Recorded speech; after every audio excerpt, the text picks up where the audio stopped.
tabi. Hinaharangan mo kaya yung daan ko? Inis na sabi ko na naman kay Kali. Pauwi na kasi ako galing sa klase ko pero ayaw na naman akong tantanan nitong lokong ito. Sige na kasi. Ayaw mo bang escort na lang ako? Gwapo naman ako ah. Anya habang nagpapapogi sign pa sa harap ko.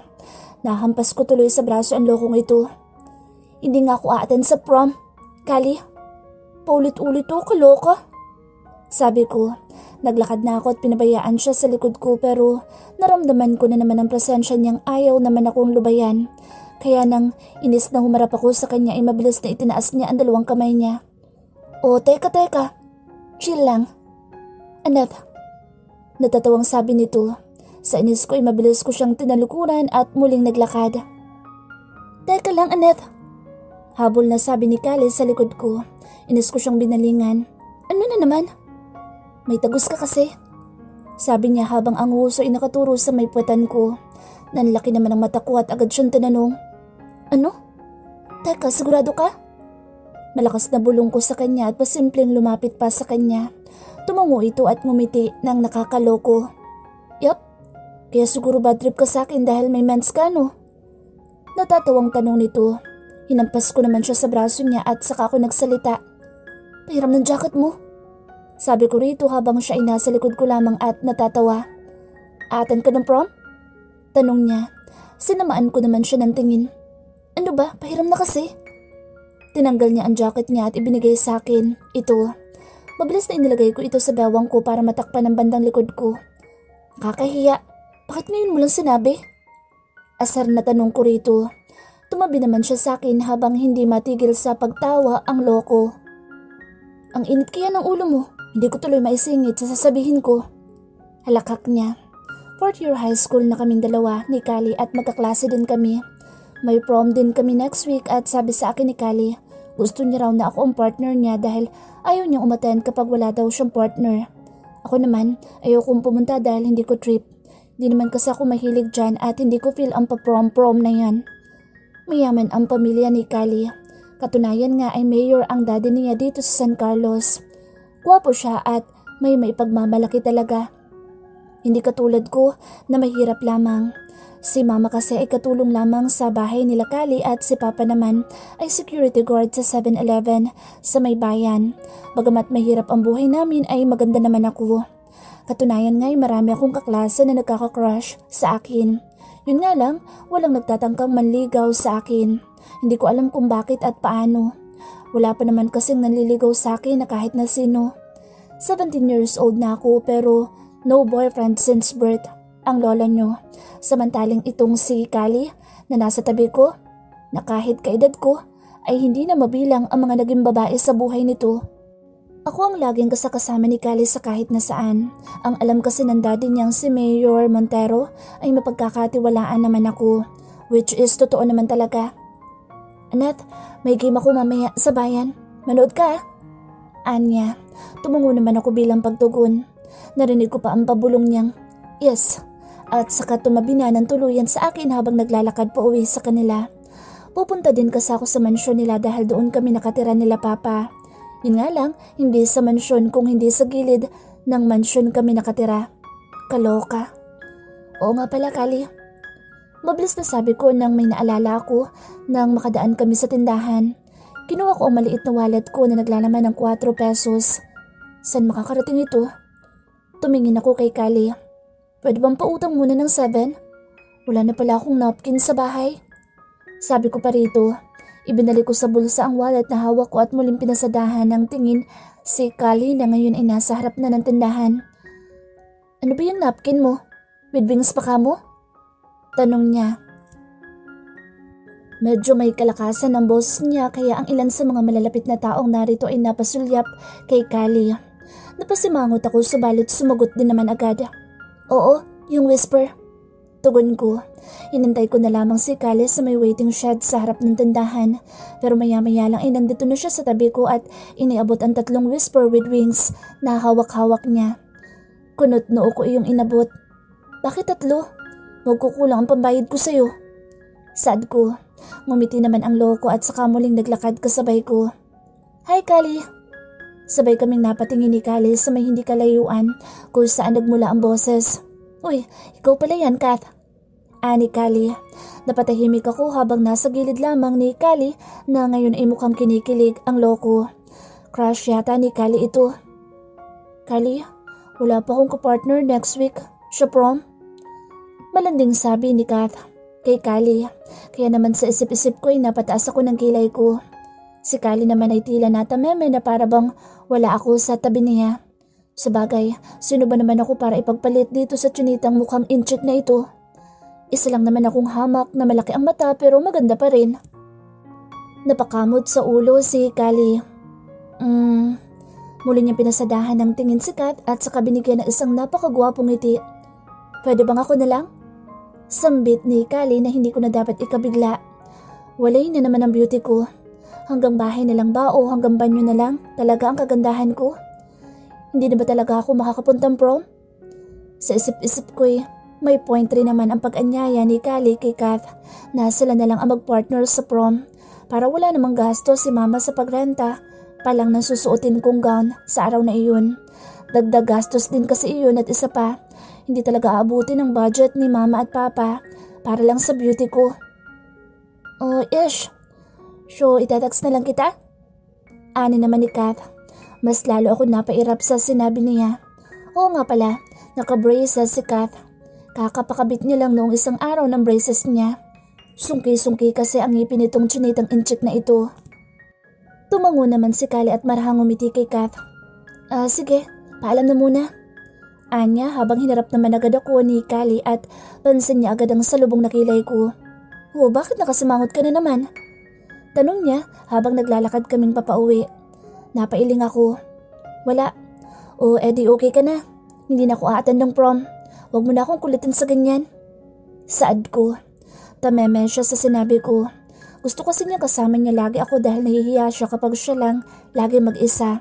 Hindi ko alam sa lalaking ito. Gwapo naman at wala namang dapat na ikahiya pero shy na shy siya sa tuwing wala ako sa tabi niya. Mamita? Tawag ko kay Mamita na nakita ko nagdidilig ng halaman sa hardin ng mansyon nila Kali. Kinuha ko naman agad ang bag ni Kali para ipasok ko na sa loob pero iniiwas niya ito sa akin. Binuksan naman ni Mamita ang gate at sumalubong nga ang bungal ng ngiti niya sa harapan namin. Magandang hapon po sa inyo. Saad ni Mamita sa amin dalawa. Senyorito Kali, pinapasabi ni Mayor na pupunta siyang Maynila ngayong araw dahil makikipagkita sa ilang mga mayor doon. Sabi pa ni Mamita kay Kali. Lumayo na ako sa kanila at hinayaan ang dalawang makapag-usap. Wala na naman pala ang daddy ni Kali mamaya at kung kailan uuwi ito ay hindi ko na alam. Ang mommy kasi ni Kali ay matagal nang nilisan ang mundong ito. Na-deaths kasi ito noong tinamaan ng colon cancer. Saksi ako at nakiramay ang pamilya ko sa kanila noong panahong iyon. Mama? Tawag ko na makapasok ako ng bahay. Nandito na po ako. Sabi ko, narinig ko ang medyo malakas na stereo kaya ngayon ay pihado ko nagsasayaw na naman na tila bagets ang nanay ko. Nandyan ka na pala anak, yung pagkain mo na-ready ko na. Sabi niya, lumapit naman ako at nagmano sa kanya pagkatapos ay pinagpatuloy na niya ang pagsasayaw niya. Tinignan ko ang pagkain na nakahain sa mesa. Sardinas na naman. Hindi na rin ako dapat na magtaka na sardinas na naman ang ulam namin ngayon. Sardines capital kaya itong lugar namin. Patapos na akong kumain at kasalukuyang iniinom ko na ang tila mala hot water na tubig na nasa baso na may tumawag sa akin mula sa labas ng bahay. Annette? Annette! Tawag ka ni Senyorito Kali sa loob. Dinig kong sabi ni Mamita mula sa labas kaya naman mabilis na naibog ako ang tubig na nasa loob ng bibig ko. Sumagot ako. Nariyan na po. Niligpit ko agad ang pinagkainan ko at nang matapos ay agad na ako nagbihis ng damit. Naka-uniform pa kasi ako. Lumapit ako sa kinaroroonan ni Mama. Napatigil ako ng saglit na marinig kong sinasabayan niya ang work na awitin ni Rihanna. Ma, pinapatawag ako ni Kali. Tumango naman si Mama habang nagbubuti work. Sa katunayan, may itsura talaga itong si Mama. Hindi na talaga ako magtataka kung maganda talaga ako dahil maganda rin naman si Mama. Pagpasok ko sa loob ng bahay ay sumalubong sa akin ng isang napaka-engrandeng mga ari-arian. Sa tinagal-tagal kong nakakapasok dito ay hindi ako nagsasawang mamangha sa karangyang taglay ng buhay nila, Kali. Nakasalubong ko ang isa sa mga katulong sa bahay na ito. Annette, kanina ka pa pinatatawag ni Senyor sa itaas? Saad ni Manang Thelma, ang mabait na katulong din dito sa mansyon. Opo, kumain lang ho kasi ako. Sagot ko rito. Sa hindi ko malaman na dahilan ay tumawa si Manang Thelma kasabay ng paghulog ng pustiso niya sa kumikintab na sahig na mansyon. Diyos ko! Gulat na sabi ko. Mabilis na pinulot ni Manang Thelma ang pustiso niya at muling inilagay sa bibig. Okay lang po kayo? Tanong ko rito. Tumango naman ito at muling tumawa pero ngayon ay nakatakip na sa bibig ang kamay niya. Sige na, pumanhi ka na at mukhang masama ang lagay ng senyor sa itaas. Ilang pinto pa ang nadaanan ko bago pa ako makarating sa tapat ng kwarto ni Kali. Kumatok pa ako ng 3 beses kahit na alam kong pwede naman akong pumasok. Kahit naman kasi kailan ay lagi niya akong isinasama sa kwarto niya. Yun ay kung wala siyang katopak-topak. Marahan kong binuksan ang pinto at walang Kali na sumalubong sa akin. Nakita ko lang na bukas ang malaking flat screen na TV niya. Pumasok ako at dinama ang malamig na hangin na nagmumula sa aircon ng kwartong ito. Kali? Tawag ko. Narinig ko ang ingay ng tubig na nagmumula sa banyo ng kwartong ito. Pihado akong naliligo ang isang iyon kaya napagdesisyonan ko na intayin na lamang siya dito sa kwarto. Naupo ako sa malambot na kama niya at umarap sa telebisyon. Bago manood ay inilibot ko muli ang mata ko upang tingnan ang mga bagay na nasa loob ng kwarto niya. Mapait ako na pangiti nang makita ko ang regalo ko sa kanyang t-shirt na Golden State Warriors ang tatak na nakahanger sa may bukas na cabinet niya. Regalo ko sa kanya ang t-shirt na iyon na nagkakahalagang 100 piso sa bayan noong nakaraang taon, pagsapit ng birthday niya. Kanina pa kita inihintay. Napalingon ako kay Kali na ngayon ay nakatapis na lang ng tuwalya sa may tapat ng banyo niya. Mabilis akong pumikit at ibinalik ang tingin sa telebisyon. Kasalukuyan kong iniintay sa may hardin ng mansyon si Kali. May practice game kasi siya ngayon at mamaya na ang liga sa bayan. Kasama ako ni Kali para manood sa game nila at para may taga-suporta daw siya. Okay na ako. Napalingon ako sa gawin ni Kali. Tumango naman ako at tumarap na sa kanya. Mauna ka na pala muna sa court. Dadaanan ko lang saglit si Papa sa 7-Eleven. Sabi ko sa kanya. Saglit na kumunot ang noo niya pero napawi din naman ito. Sige, puntahan mo rin ako pagkatapos ha? Aniya. Lulan kami sa kotse nila Kali. May driver din na nagmamaneho sa driver's seat habang katabi ko naman dito sa likod si Kali na naglalaro ng kung ano sa iPad niya. Sir Kali? Si Cloud po, susundin po ba muna natin? Tanong ng driver nila Kali. Napabaling naman ako kay Kali na napatigil sa paglalaro. Sige, sagot niya. May kapatid na bunso nga pala si Kali. 2 lang silang magkapatid at panganay si Kali. 9 na taong gulang na ang kapatid ni Kali na si Cloud. Nang makarating kami sa eskwelahang pinapasukan ni Cloud ay agad akong bumaba upang salubungin ang bata. Mabilis ko naman siyang nakita na mukhang naghihintay sa may waiting shed ng paaralan. Cloud! Tawag ko. Nilingon ko ito at agad naglakad patungo sa akin. Pawis ka? Naglaro kayo? Tanong ko. Pawis na pawis kasi si Cloud. Opo ate, at saka nawawala din yung bimpo ko eh. Aniya.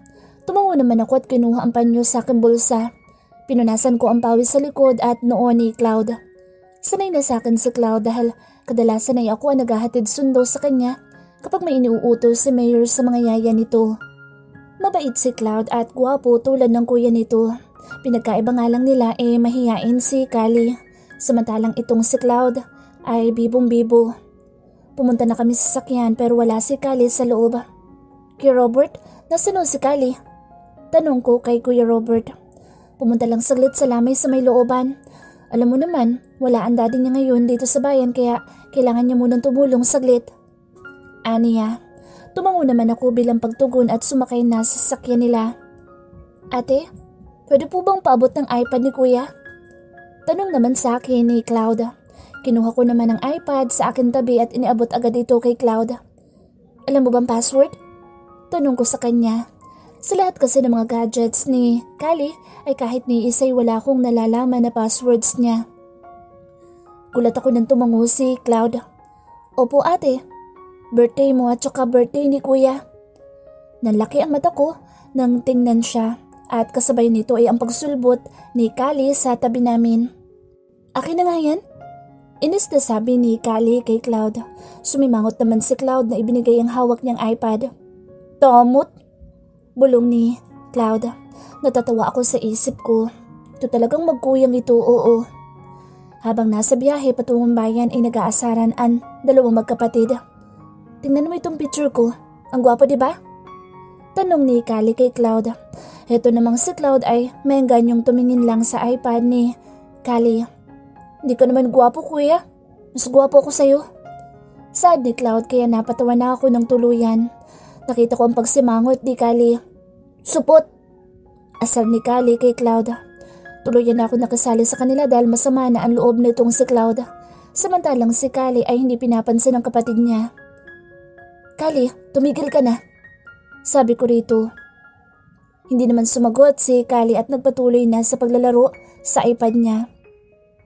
Ate, sa bakasyon na po. Magpapatuloy na ako, di ba? Inaasar ako ni kuya eh. Sabi ni Cloud sa akin at isinandal ang ulo sa balikat ko. Tumungo naman ako, tumahimik na rin ang bata hanggang sa makatulog ito. Inihatid muna namin si Cloud sa mansyon at natulog na doon. At dumiretso na kami sa court at itong si Kali na kanina lang ay nasa tabi ko ay may hawak na ngayon na bola sa gitna ng gym. Pinanood ko muna siya saglit at nang magpahinga siya ay lumapit agad ako sa kanya. Kali, puntahan ko muna si Papa. Sabi ko rito. Uminom muna siya ng tubig na iniabot ko sa kanya bago sumagot. Sama na kaya ako? Tanong nito. Mabilis na umiling ako. Ano ka ba? Wag, may practice ka oh. Sabi ko dito. Tumungo naman siya at muling kinuha ang bola sa ka-teammate niya. Sige, mag-iingat ka. Bumalik ka dito bago mag-game ha? Sabi niya. Ngumiti naman ako at tumango. Habang naglalakad papuntang 7-Eleven ay nakasalubong ko si Hana. Annette, sabi niya sa akin at agad na lumapit sa akin. Ngumiti naman ako sa kaibigan ko at saka siya niyakap. Lilipat ka pa ba sa school namin ngayon? Miss na kita. Sabi ko rito.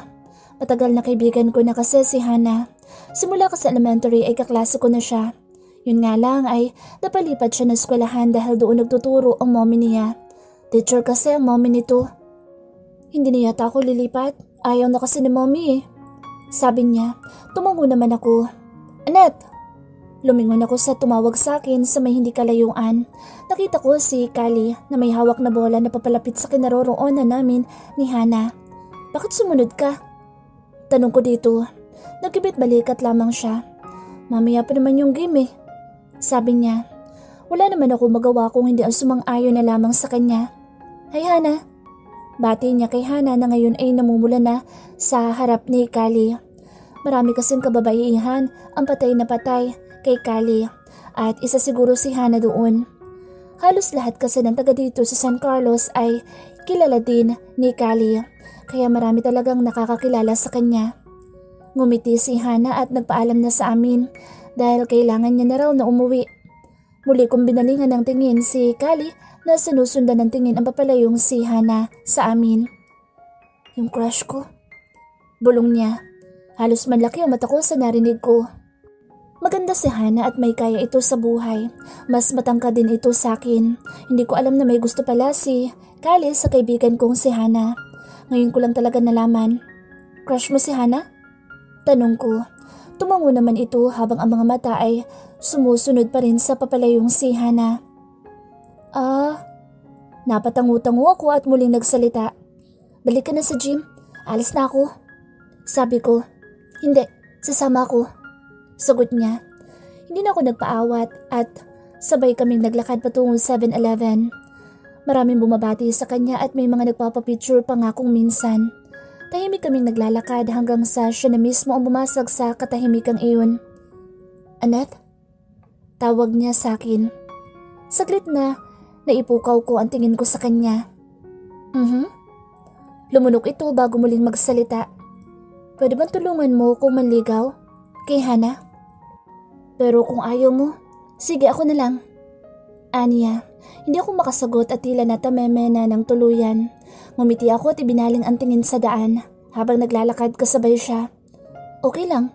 Kailan mo ba umpisahan? Tanong ko. Pansin ko ang pagngisi niya sa tabi ko at naramdaman ko ang paghawak ng kamay niya sa kaliwang kamay ko at mabilis na pinaghahalikan nito. Yes, thank you. Thank you talaga, Annette.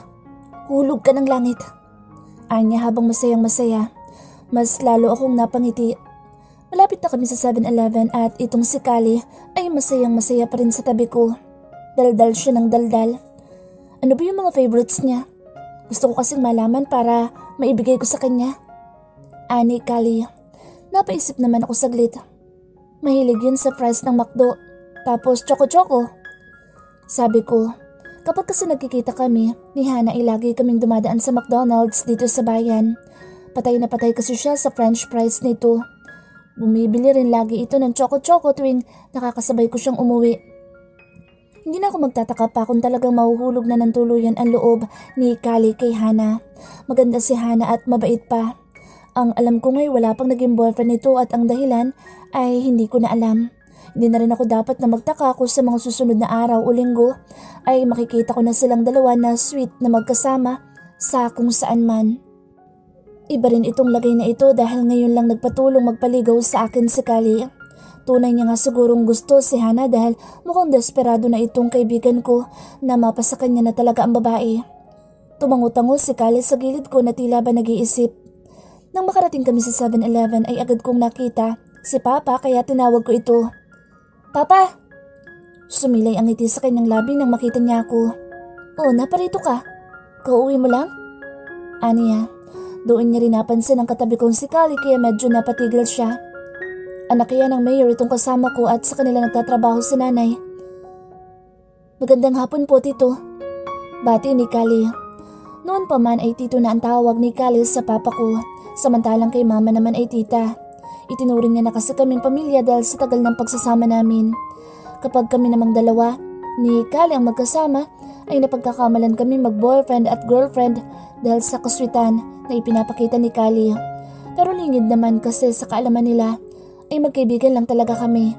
Abay, ikaw pala yan, Kali. Magandang hapon. Anong gusto nyo? Tanong ni Papa. Mabilis akong umiling dahil alam ko manlilibre talaga si Papa kahit nakulang na kami sa pera. Pero hindi naman napansin yun ni Kali na agad na nag-suwestyon ng gusto niyang makain. Gusto ko po ng Slurpee tapos chips po. Ani Kali. Napabuntong hininga ko at wala nang magawa na magsalita si Kali. Tumango naman si Papa at naglabas ng pera upang bumili. Muli kong ibinaling ang tingin ko kay Kali na mukhang walang kaalam-alam sa tabi ko. Wala na nga kaming pera eh. Bulong ko pero sa pagkakamali ko'y narinig pala ni Kali. Ano ka mo? Anya. Umiling ako. Wala? Sabi ko. Kunot ang noon niyang tiningnan ako. Anong problema mo? May mens ka na naman ba? O masasakit na naman yung puson mo? Anya. Muli akong umiling kasabay ng pagdating ni Daddy. Iniabot ni Daddy kay Kali ang pinamili niya. Salamat po, tito.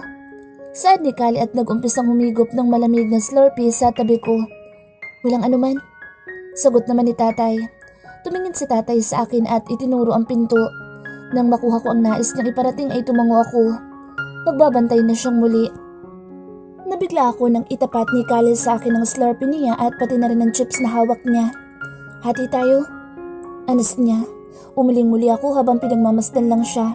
Nakaupo kasi kami ngayon sa loob at feel ko ang lamig ng hangin na nagmumula sa aircon nitong convenience store na ito. Sige na, hati na tayo.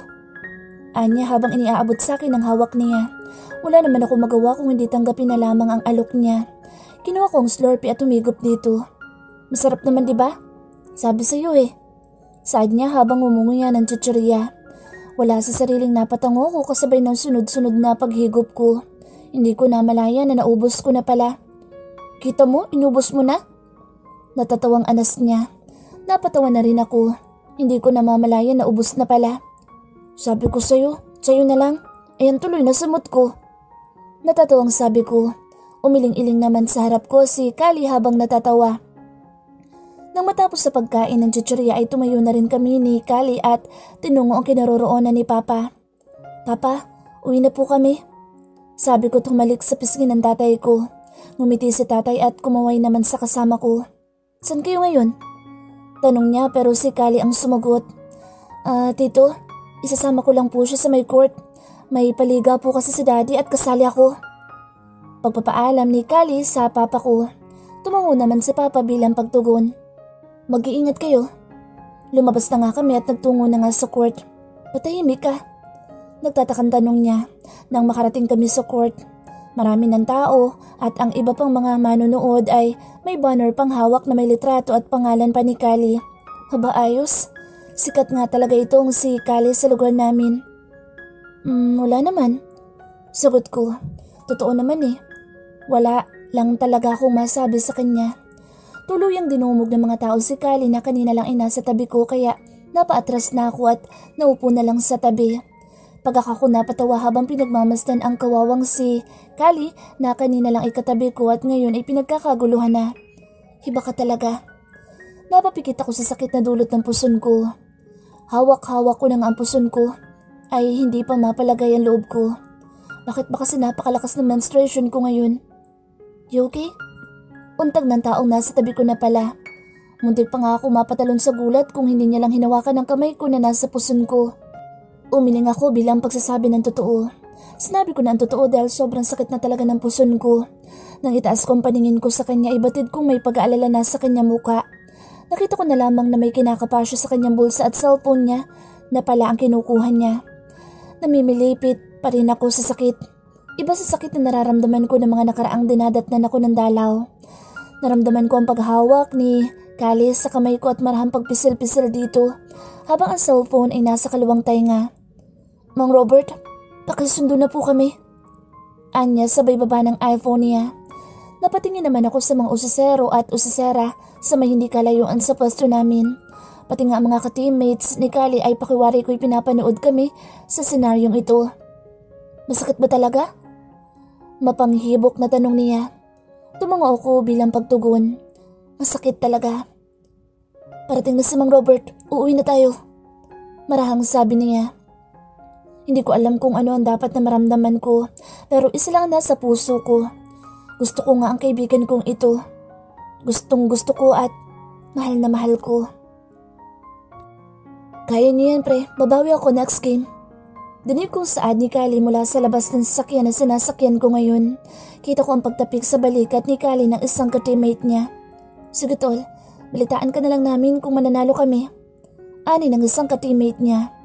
Matapos magpaalam ni Kali sa kagrupo ay pumasok na din siya sa sasakyan. Ituloy mo na laro mo. Kasama ko na naman si Mang Robert oh. Turo ko sa nakaupong si Mang Robert sa may driver's seat. Mariing umiling si Kali sa harapan ko at tuluyan ang umupo sa tabi ko. Ano, masakit pa ba? Tanong niya. Sige na Mang Robert, uwi na tayo. Sabi ni Kali kay Mang Robert at nag-umpisa na rin magmaneho pa uwi. Bakit ngayon mo lang sinabi? Kanina pa ba masakit? Nung naglalakad tayo? Tanong pa niya. Hindi naman. Kanina medyo kaya ko pa. Tumindi lang ang sakit ngayon. Sagot ko. Hindi ko naman kasi aakalaing aabot sa puntong mapapauwi kaagad kami ng ganito kaaga. Sanay naman ako sa pagsakit ng puson ko pero mas lumala nga at tumindi nitong bunga ng dalaw ko ngayon. Seryoso si Kali na nakatingin sa bintana. Bad trip siguro dahil hindi niya natuloy ang game niya. Galit ka? Tanong ko rito. Mablas niya akong hinarap at umiling. Why would I? Akala ko lang. Sagot ko. Ikaw pa naman ang captain. Sabi ko pa. Narinig ko ang pagbuntong hininga niya. Okay lang. Kung maglalaro ako tapos nandun ka at hirap na hirap sa sakit niyang puson mo, kukonsensyahin mo pa ako. Sabi niya. Natawa naman ako at may hinang-hinang pa siya sa braso. Grabe siya. Tumawa na din siya tumakbay sa balikat ko. Ganito naman kami kapag magkasama. Ang sweet-sweet niya sa akin kaya nga may feelings na rin talaga ako para sa kanya. Pa-fall yata itong isang ito eh. Mamita? Tawag ni Kali kay Mamita nang makarating kami sa mansyon. Kali, uuwi mo na ako para makapagpahinga. Pagpapaalam ko sa kanya pero tumutol agad siya. Nope, dito ka nila magpahinga. Sabi niya, ako nang bahala kila tito at tita. Sabi pa niya, Wala na ako magawa kung hindi ang makiayon na lang sa sinabi niya. Nandito kami ngayon sa kwarto niya at nakahiga ako sa kama niya. Kasalukuyan niyang tinatawag si Mamita para makakuha ng gamot. Mamita, si Annette po kasi dinudugo. Mabilis na sabi ni Kali na makalapit si Mamita. Nanlaki ang mata ni Mamita at kahit na ako. Ano ka mo? Dinudugo? Bakit nakunan? Nag-aalala at sunod-sunod na tanong ni Mamita kay Kali. Tumayo na ako at lumapit sa kanila para makisali na sa usapan nila. Mamita, may dalaw lang po ako ngayon. Sabi ko. Nakuha naman agad ni Mamita ang sinabi ko. Samantalang itong si Kali na nasa gilid ko ay nakatingin na ng seryoso sa akin. Humiga ka muna doon. Ako bahala sa'yo. Kalmadong sabi niya. Bumalik ako sa pagkakahiga at muling nanood sa TV. Hindi nagtagal ay muli ko narinig ang mga yabag ng paa ni Kali na papalapit sa akin kaya ibinaling ko ang paningin ko sa kanya. Bakit ka natatawa? Natatakang tanong ko kay Kali na makita ko siyang natatawa. Tuluyan na siyang lumapit at tumupo na sa kama niyang hinihigaan ko. Kaya naman pala sumasakit eh. Natatawa pa rin na sabi niya. Kunot noo ko siyang tiningnan. Ano bang sinasabi mo? Sabi ni Mamita, mawawala lang daw ang sakit niyan kapag pala nabuntis ka. Saad niya, mas lalo ko nasilayan ang ngisi niyang nakakaloko. Hoy, yung bibig mo! Pagtutol ko sa sinabi ni Kali, alam ko naman yun eh. Mawawala lang ang sakit na ito kung mabubuntis ako ng 9 months. Ang bata-bata ko pa para doon at hindi pa ako ready sa ganoon. Joke lang? Ito hindi mabiro. Sabi niya, hindi ko na malayang nakatulog na pala ako at nalimpungatan na lamang ako nang maramdaman kong may nakayakap sa akin. Tinignan ko muna ang orasan na nasa dingding at nalaman kong mag-aalas 8 na pala ng gabi. Naku, tiyak kinahanap na ako ni Mama at Papa. Inalas ko ang pagkakayakap sa akin ni Kali, dahilan para maalimpungatan din siya. Kinusot-kusot niya pa ang kanyang kama bago magsalita. Ano ginagawa mo? Tanong niya sa akin. Tumayo na ako. Uwi na ako. Anong oras na oh? Turo ko sa dingding. Di mo ko ginising. Lagot ako nito. Nag-aalalang sabi ko. Sumunod naman si Kali sa akin. Nagpaalam na ako kay Tita, diba? Gusto mo basahin mo pa yung text ko sa kanya at pag-reply niya sa akin? Tanong nito. Di dito mo ko patutulugin? Tanong ko. Hindi naman sa first time na natulog ako rito. Maraming beses na rin kasi ako nakatulog dito sa kwarto niya at maraming beses na rin kaming nagkatabi. Malikot ngang matulog si Kali kaya kung minsan bigla ako magigising dahil nahulog na pala ako mula sa malaki niyang kama. Yup, pero kakain muna tayo. Sabi niya. Tumungo siyang palabas. Tara na, kumain na tayo. Paanyaya niya. Sumunod na lamang ako. Sigurado naman ako na totoong nagpaalam itong si Kali kila Mama at Papa. Alam kasi niyang kapag siya nagpaalam para sa akin ay tsak na papayagan ako. Malakas kasi si Kali kila Mama. Manang Telma, ano pong ulam? Tanong ni Kali kay Manang Telma. Menudo po, senyor. Sagot ni Manang Telma sa kanya. Tumango naman si Kali at sa kahinila ang isang upuan upang magkatabi kami. Dito ka, Annette. Annette, ikaw pala yan. Bati sa akin ni Manang Telma. Ngumiti naman ako sa kanya at tumango. Natatawa ako sa isip ko kapag naalala ko yung pangyayaring tumalsik ang pustiso niya. Hindi kaya mangyari ulit yun ngayon? Annette, huwag mong kalilimutan yung usapan natin ha? Nagtataka akong tumingin kay Kali. Tungkol saan? Kunot ang noon niya nang sumagot. Nakalimutan mo na agad? Yung kay Hana? Pagpapaalala niya. Tumangutango ako at pinagpatuloy ang pagkain. Ewan ko ba kung bakit parang nawalan ako ng gana. Siguro masakit lang talaga na hanggang kaibigan lang talaga siguro ang tingin niya sa akin. Masakit na nga ang puson ko, pati ba naman puso ko? Maaga ako nagising dahil kailangan ko pang maligo para makapasok na sa eskwelahan. Hindi na rin ako nagpaalam pa kay Kali dahil tulog pa din siya nang magising ako. Pasado alas 4 kasi ng umaga nang malimpungatan ako sa malambot na kamang hinihigaan ko. Nabutan ko si Mama na nagluluto na ng umagahan. Ma, tawag ko. Oh, okay ka na? Tanong nito habang nagluluto ng itlog para maging umagahan namin. Opo, mabuti naman. Panay ang text ni Kali kahapon kung normal lang ba daw yun. Natatawang sabi ni Mama sa akin. OA lang po siguro talaga yun si Kali. Alam niyo naman po yun. Naligo muna ako para kakain na lang pagkatapos. Mamaya ring alas 6 ng umaga ang pasok ko kaya dapat mga bandang 5:30 AM nasa school na ako para hindi ako malate. Pagkatapos ko maligo kagigising lang din ni Papa mula sa pagkakatulog kaya agad ako nagmano dito at dumiretso na ako sa kwarto ko upang makapagpalit na ng uniformeng damit. Hindi kaya nililigawan ka ninyan, ni Kali? Tanong sa akin ni Papa. Kasalukuyan kasi kaming kumakain ng pang-almusal ng sabay. Umiling ako sa tanong ni Papa. Hindi po. Kala ko pa naman nililigawan ka na. Para kasing naliligaw na sa'yo kahapon. Sabi pa ni Tatay kaya naman umuling muli ako. Matapos kong kumain nagpahinga ako saglit at nagpaalam na rin kay Mama, pati na rin kay Papa. Mamaya pang alas 8 ng umaga ang duty ni Papa. Hanggang alas 5 ng hapon kaya hindi kami makakasabay papasok. Nang makarating ako sa eskwelahan wala pang masyadong estudyante. Umupo muna ako sa upuan ko sa loob ng klase at inilabas ang cellphone ko mula sa bulsa ko upang saglit na mag-Facebook. Pag-open ko pa lamang, sa newsfeed ko ay natutulog na mukha ko ang tumambad sa akin at ipinost iyon ni Kali sa mismong account niya. Nanlalaki ang mata kong binasa ang caption niya. Sleepyhead. Kahit naiinis nagawa ko pa rin i-like ang post niyang iyon. Hoy Annette, may assignment ka na ba sa math? Tanong sa akin ni Alan, kaklase ko. Tumango ko. Oo, sagot ko. Kahapon ko pa nagawa bago mananghalian ang assignment na iyon. Tumungo ito at batid ko na medyo nahihiya siya. Pwede bang patulong saglit? Medyo nahihirapan kasi ako Sabi niya. Tumango naman ako at lumapit naman siya sa katabing upuan ko at umupo doon. Inilabas ko ang notebook ko at ipinakita sa kanya iyon. Saan ka ba nahihirapan dito? Sa may Cartesian? Sagot niya. Mabait naman itong si Alan at may itsura. May kaya din sa buhay dahil ang alam ko'y pulis ang kanyang tatay.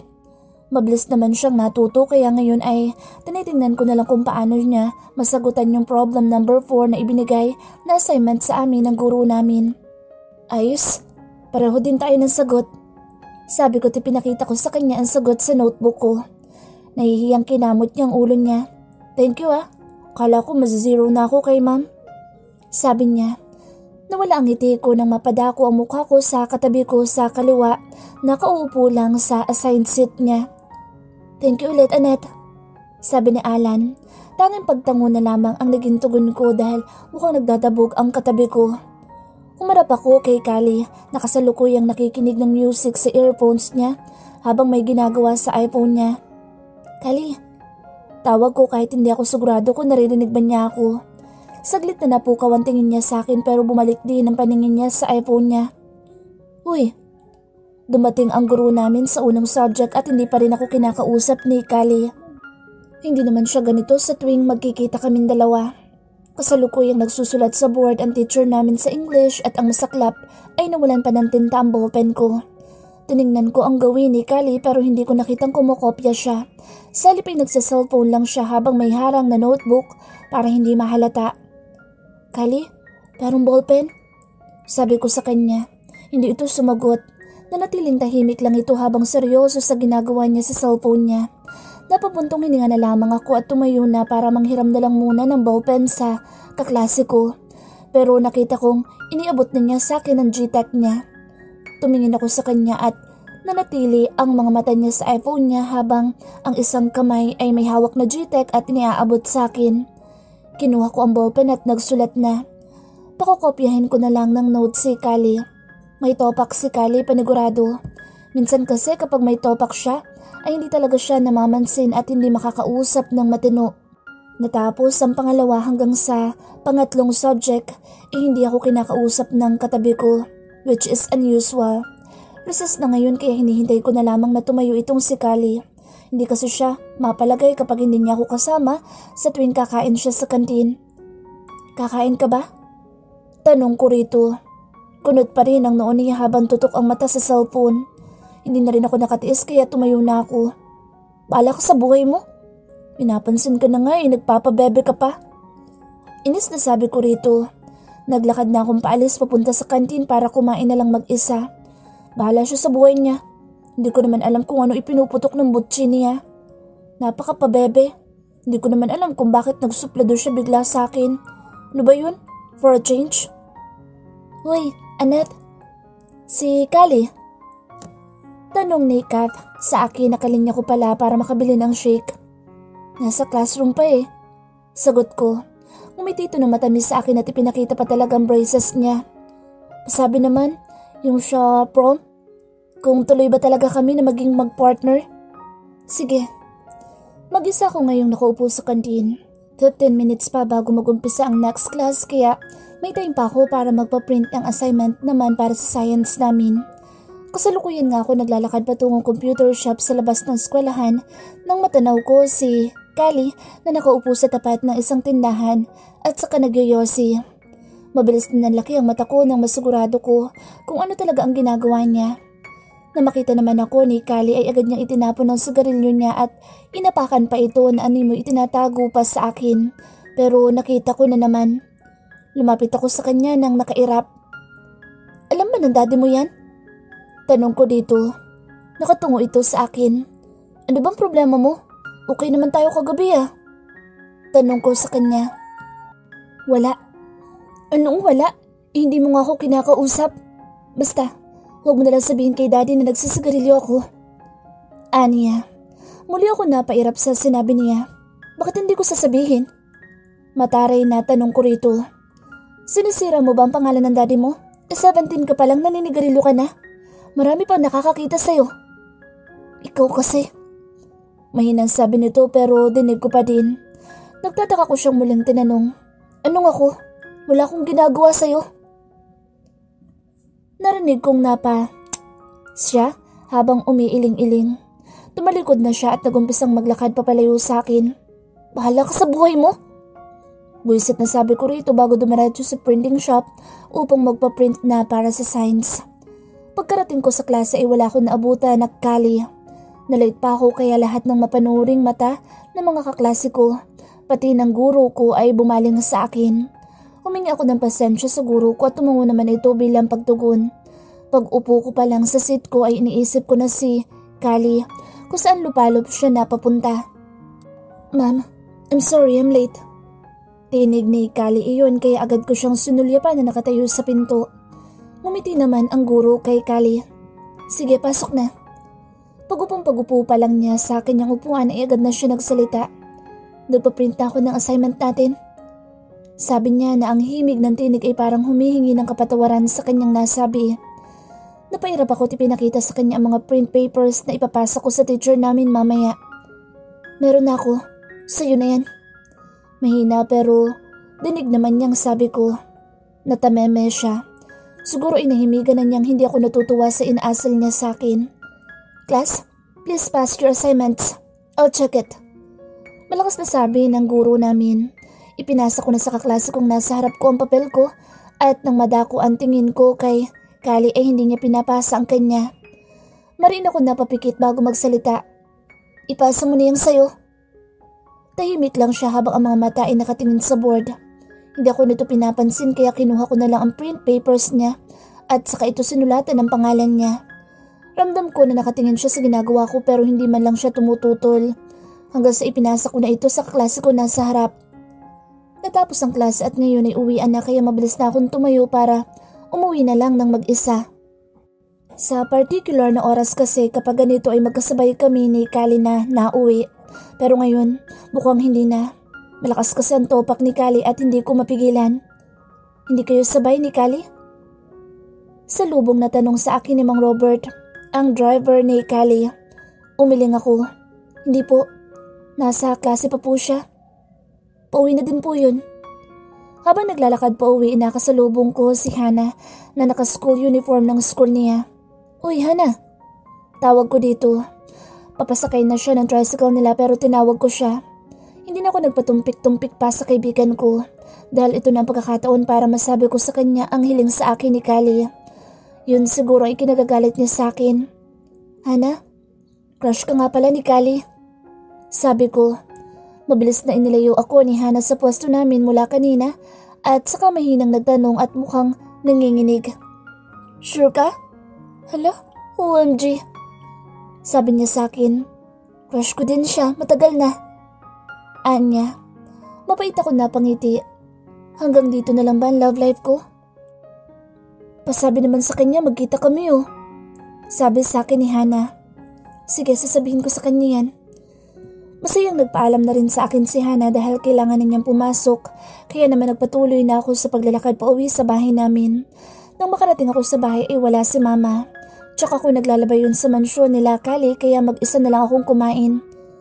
Nandito ka lang pala. Ani Kali, nagulat ako sa ginagawa kong paghuhugas ng mga plato ko sa lababo. Nakakagulat ka? Ano ba naman? Naiinis na sabi ko rito. Nasa likod ko lang si Kali at rinig ko ang mahinang pagtawa niya. Galit ka ba? Sorry sa kalukuhan ko. Tuluyan na akong humarap sa kanya. Kahit na basa ang mga kamay ko, inahampas ko siya sa sobrang inis ko. Nakakainis ka naman eh. Ang hirap mong suyuin. Nanatili niyang sinasalo ang mga paghahampas ko sa akin niya. Sorry. Sambit niya. Tumigil na ako at muling pinagpatuloy ang paghuhugas ng mga pinggan. Pero ramdam ko pa rin sa likod ko si Kali na pinapanood ang ginagawa ko. Naririnig ko pa ang mahihinang pagbuntong hininga niya. Sorry talaga. Nabad trip talaga ako kanina eh. Kumunot ang noo ko at muling nagtanong, bakit ka naman nabad trip? Wala lang. Sabi niya habang paikot-ikot na naglalakad sa likod ko. Basta. Nang matapos ako sa paghuhugas ay tinungo ko na ang sala upang doon muna mamahinga. Ito namang si Kali ay tahimik na sumusunod lamang sa kung anong gagawin ko. Nga pala, nasabi ko na kay Hana na gusto mo siya. Sabi ko, nanatili ang tingin ko sa kanya habang prente ako nakaupo sa sofa namin. Nanlaki ang mata niyang sumagot sa akin. Talaga? Tumango ako. Oo, katunayan ngay gusto ka din daw niya. At gusto niya na mag-date kayo. Sabi ko, nanatiling nakatigil si Kali kaya pagak na tumawa ko. Na makarecover naman siya ay agad niya ako nilapitan at sinalubong ng mariing yakap. Thank you. Thank you talaga, Annette. Yes. Yes. Masayang sambit niya habang yakap-yakap ako. Teka. Awat ko. Nasasakal na ako sa yakap mo. Sabi ko pa. Lumuwag naman ang pagkakayakap niya at tuluyan ng umupo sa tabi ko. Kala mo hindi ko pa nakakalimutan yung kalokohan mo ha? Susumbong kita sa daddy mo na nagsisigarilyo ka. Nawala ang ngiti sa kanyang labi nang marinig niya ang sinabi ko. What? Kala ko ba'y okay na tayo? Sabi niya at may halong kaba ang himig nito. Gusto kong matawa pero hindi ko magawa. Bahala ka sa buhay mo. Bahala kang kabahan dyan. Kinuha ko ang remote at binuksan ng TV, pati na din ang electric fan na malapit sa akin. Uy! Tawag niya habang nakaupo sa gilid ko. Uy! Pangungulit nito sa akin. Okay na tayo diba? Huwag mo naman akong ipahamak. Promise, last na yung nakita mo. Tumango ako bilang pagtugon. Siguraduhin mo lang. Ayoko lang na makita ka naninigarilyo. Lalo na't may nakakakita sa'yo. Masisira ang pangalan ng daddy mo. Yup. Thank you, Annette. Promise, last na yung nakita mo. Tumango ako at ibinaling muli ang paningin sa telebisyon. Kailan mo balak na i-date si Hana? Tanong ko dito. Saglit na kumunot ang noo niya. Natutorpe ako? Wow, ngayon ka pa natorpe? Halakha ko. Kinuha ko ang cellphone ko at tinignan ang cellphone number ni Hana. Oh, gusto mo bang kunin ang cellphone number niya? Tanong ko. Tumungo ito't kinuhang iPhone para isave doon ang number ni Hana. Ano itatext ko? Tanong niya. Napairap ako. Ba, mali ko sa'yo. Tumambay pa muna si Kali sa bahay namin. Marami din siyang naikwento at wala na rin ang topak niya. Oo nga pala. Pinapasabi ni Kath kung tuloy pa ba yung sa prom night. Tumango si Kali. Oo. Hindi ako pwedeng humindi. Ayokong magpaasa ng tao. Anya, bigla ay nawala ang ngiti sa labi ko. Ako nga'y asang-asa sa'yo eh. Ani ng isip ko. Lumipas ang ilang oras at wala kaming ginawa ni Kali kung hindi ang manood na lang ng mga movies sa aming bahay. Mag-alas 4 na ng hapon kaya napagdesisyonan niyang umuwi muna sa mansyon nila. Uuwi muna ako? Sama ka? Tanong sa akin ni Kali. Umiling ako. Ayoko, tinatamad ako. Hindi na rin nagpumilit pa si Kali. Sabi niya ibabalik na lang daw siya dito maya-maya. Ipinagpatuloy ko na lang ang panunood ng palabas pero hindi rin nagtagal ay dumating na rin si Kali na may dalang mga pagkain.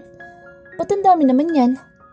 Tanong ko dito pero sa totoo lang ay gutom na rin ako kaya hindi na rin naman ako nagpabebe pa at kinuha ang isang chicken na itinake out paninga mula sa McDo. Nagpa-deliver ka sa ako. Ini-order na rin kita.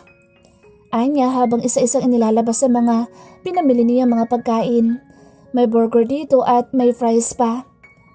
Sa'yo ba yung sundae? Tanong ko nang makita ko ang ice cream. Nope. Sa'kin? Tanong ko. Akin na.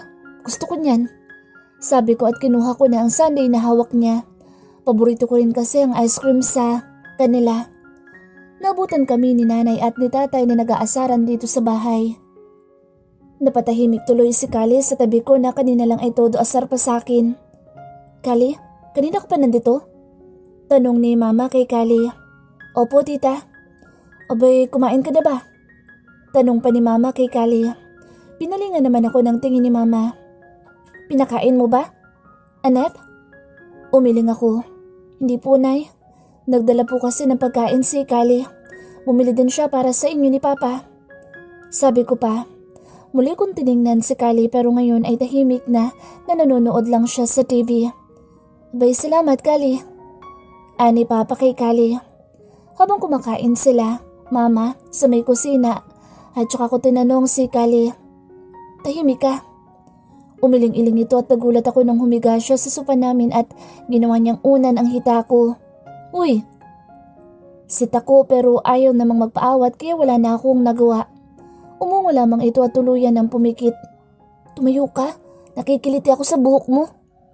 Inis na sabi ko rito. Wala naman ako magawa kung hindi pabayaan na lang si Kali. Nakita kami nila Papa at Mama pero tikom lamang ang bibig nila at dumiretso na sa kwarto nila. Nagulat ako nang kunin ni Kali ang kaliwang kamay ko at dinala sa dibdib nito. Kali, ano ba? Gising ka naman eh. Narinig ko ang pagtawa niya ng mahina. Sorry na. Anya habang natatawa at umupo na sa tabi ko. Kakaantok? Sabi niya habang humihikab. Umuwi ka na kaya sa inyo. Magap ang klase natin bukas. Sabi ko. Tumango-tango siya, tumayo na. Sa bahay ka ulit matulog. Sabi niya kaya mabilis ulit ako napailing. Ayoko. Lagi mo kong dinadaganan. Natutulak mo pa nga ako minsan. Sabi ko. Tumawa naman ulit si Kali na tila nangaasar. Hindi ah. Hindi ko alam yung mga sinasabi mo. Malamang hindi kasi tulog ka. Kumamot ito sa ulo niya. Sige na. Sa bahay ka na matulog. Papaalam na kita. Sabi niya at pumunta na sa kwarto nila Mama. Nagulat ako nang sumigaw si Kali. Hindi ko naman alam kung bakit kaya sinundan ko ito. What the? Sorry po. Dinig kong sabi niya at muling sinarado ang pinto. Ano yun, Kali? Takang tanong ko. Sa tingin ko, magkakaroon ka na ng kapatid. Anya, habang biglang humagalpak ng mahihinang pagtawa, kasabay ng pagbukas ng pinto sa kwarto nila Mama. Kali, naku pasensya na. Hindi ka kasi kumatok eh. Alam mo namang sira ang lock ng pintuan ng kwarto namin. Nahihiyang sabi ni Mama habang ako ay gulong-gulo at kunot ang noong pinapanood sila. Kumamot ng ulo si Papa at humingi ng pasensya. Okay lang po yun, Tito. Gagawin ko rin naman po yun in the future. Natatawang sabi ni Kali. Naku, ikaw na bata ka oh. Natatawang sambit ni Papa kay Kali. Kumamot muna si Kali sa ulo niya bago magsalita. Tito, pwede po bang matulog ulit sa amin si Annette? Manunood po kasi kami ng movie. Pagpaalam niya kay Papa. Tumango naman si Papa. Sige, pero huwag kayong magpupuyat ha. Ani Papa. Sabay naman kaming napatango ni Kali. Pihado naman kasi may tuwala talaga si Papa kay Kali. Sa tinagal-tagal ba naman namin sa poder nila Kali ay halos kilala na namin ang isa't isa. Buti nga hindi kami nag-aaway na matindi ni Kali eh. Pag nag-aaway kami ay nagkakabati rin naman. Parang LQ lang, ganun. Parang hindi naman kami lovers eh. Best friend kaya kami. BQ ba ang tawag doon? As usual, sa kwarto na naman niya kami dumiretso. Agad siyang nahiga sa kama at pinabayaan na lang akong nakatayo. Napasimango tuloy ako tumingin sa CD rack niya kung ano magandang panoorin. Inisa-isa ko ang mga VCD at DVDs niya. Nakakainis lang dahil karamihan dito ay puro porn. Kali, wala na bang ibang mga CD? Puro bold yata ito eh. Inis na sabi ko at ibinalik lahat ng hawak ko. Natatawang tumayo ito habang papalapit sa kinaroroonan ko. Mamili ka dyan. Yan nga ang panonoorin natin eh. Sabay halakak niya. Mabilis na lumipas sa mga araw hanggang sa magsabado. Ngayong araw kasi may nakatakdang date si Hana at si Kali. Sumama ka na lang kaya? Sabi sa akin ni Kali habang nakapangalumbabang nanonood ng TV. Umiling naman ako. Date niyo yun tapos sasama mo ako? Anong klaseng date yun? Natatawang saad ko. Wala naman siyang magawa kung hindi ang mapasimangot na lamang at inaabangan ng reply sa kanya ni Hana. Ang text kasi ni Hana kay Kali ay sunduin daw siya sa mga bandang 3:00 ng hapon sa bahay nila. Muli kong pinasadahan ng tingin ang ngayon nakasimangot na sa tabi ko. Mas magiging gwapo ka kung ngingiti ka. Sabi ko habang inaayos ang manggas ng polo shirt niya. Ngumuso ito. Ayaw mo kasi sumama eh. Nakasimangot ngunit nakatingin na sabi niya sa akin. Date nyo nga yun, di ba?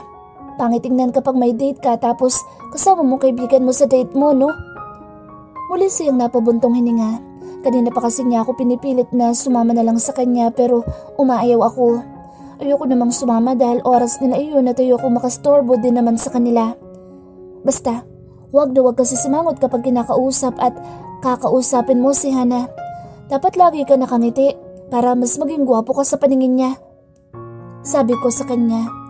Tumango naman ito. Huwag kang masusungit, Kali. Baka ma-turn off sa'yo si Hana. Natatawang sabi ko. Muli ay umiling naman siya. Sumama ka na lang kaya para masaya talaga ako? Tanong niya ulit. Hindi ko naman maiwasang hindi batukan ng isang ito. Dala ng matinding kakulitan. Kali, ayoko nga. May manliligaw bang dapat kasamang best friend? Wala naman, di ba? Tumango-tango si Kali. Sige, pero mag-date din tayo ha? Sambit niya. Nagulat naman ako sa sinabi niya. Date tayo. Yung friendly date ba? Seryosong sabi niya. Napangiti naman ako at pinisilamatangos niyang ilong. Oo na, sir. Hindi rin nagtagal dahil nakatanggap na ng text si Kali mula kay Hana. Bihis na raw ito at ready nang magpasundo. Tumayo na kaming dalawa. Parang ayoko na. Mahinang sabi niya. Kumunot naman ang noo ko. Bakit naman? Mukha na ba ako nagtataksil sa'yo? Hindi naman, di ba? Tanong niya. Napatawa naman ako sa sinabi niya. Grabe ka. Paano ka naman magtataksil sa akin? Girlfriend mo ba ako? Natatawang sabi ko. Sumimangot naman siya at sabay na kaming naglakad palabas ng bahay. Basta, text mo na lang ako kapag pauwi ka na para puntahan kita dito. Pinanood ko siyang pumasok sa kanyang sasakyan. Inayos pa nito ang medyo nagulong polo shirt niya at tumuloy na sa loob. Mapait ako napangiti bago umuwi na sa aming bahay. Sumakit ang heart ko sa hindi ko malaman na dahilan. Bakit parang hindi mo na kinakausap si Kali? Tanong sa akin ng isang kaklase ko. Kasalukuyan ako nakaupo ngayon sa isa sa mga upuan dito sa kantin habang kumakain ng spaghetti. Muntik na ako mapairap sa nagsalita sa tabi ko. Gusto ko na sanang sagutin na wala ka na doon pero ayokong sumama naman ang loob nito sa akin. Nag-uusap naman kami. Sabi ko. Tumangutango ang katabi ko. Hindi na rin siya nagtanong. Siguro naman ay nakuha na niya na tinatamad akong sumagot. Annette. Muntik na ako mapaigtad sa gulat. Mabuti na lamang at nandito si Tricia sa tabi ko. Hindi ako lumingon at ipinagpatuloy ang pagkain ko. Naramdaman kong tumabi sa akin si Kali. Annette, una na ako ha. May gagawin pa pala ako. Sabi na Tricia. Tumango naman ako bilang pagtugon. Hindi ko inimik ang katabi ko. Nanatili din siyang tahimik at dinig ko ang mahihinang pagbuntong hininga niya. Pansin ko din ang pagtitingin na ng ibang mga kaklase, pati na rin ang ibang mga nasa kantin. Annette. Himig ko at saglit na tumingin sa kanya. Ilang araw na kasi kaming hindi nakakapag-usap.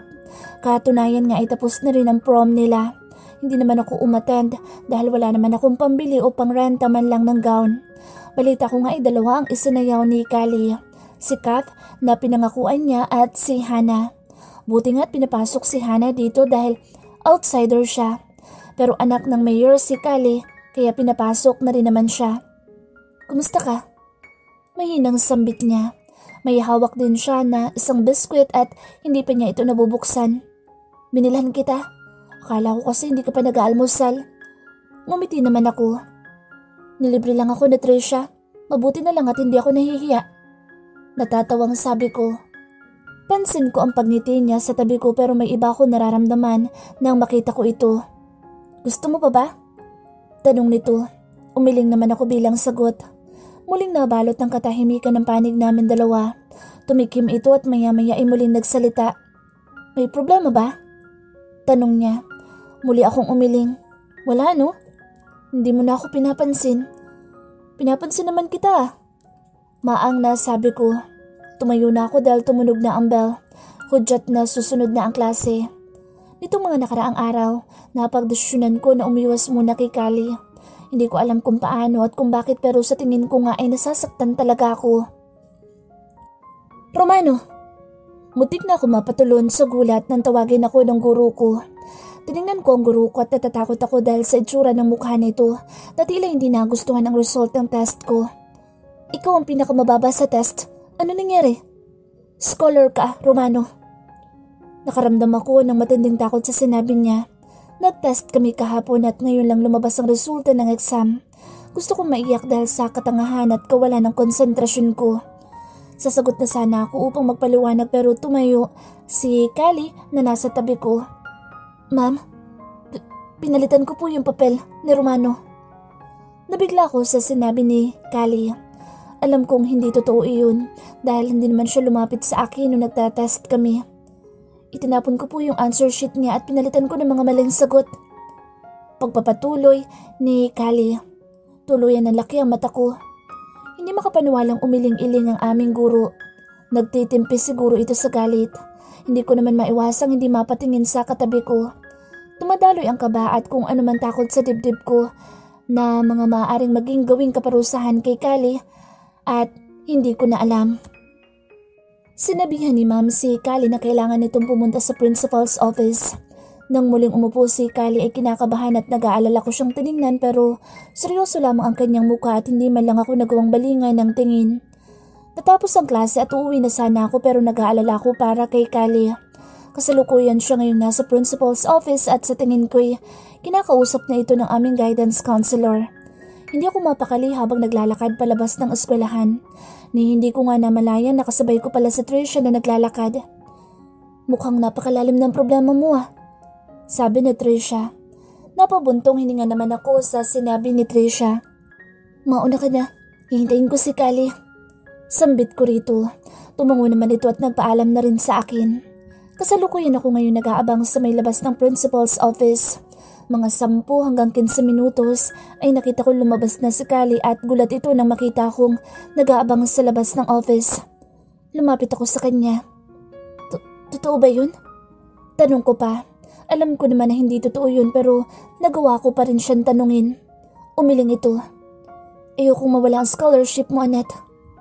Mahinang sabi nito. Napatahimik ako. Ako ang umako ng lahat para hindi matanggal ang scholarship mo. Ayokong lumayo ka sa akin.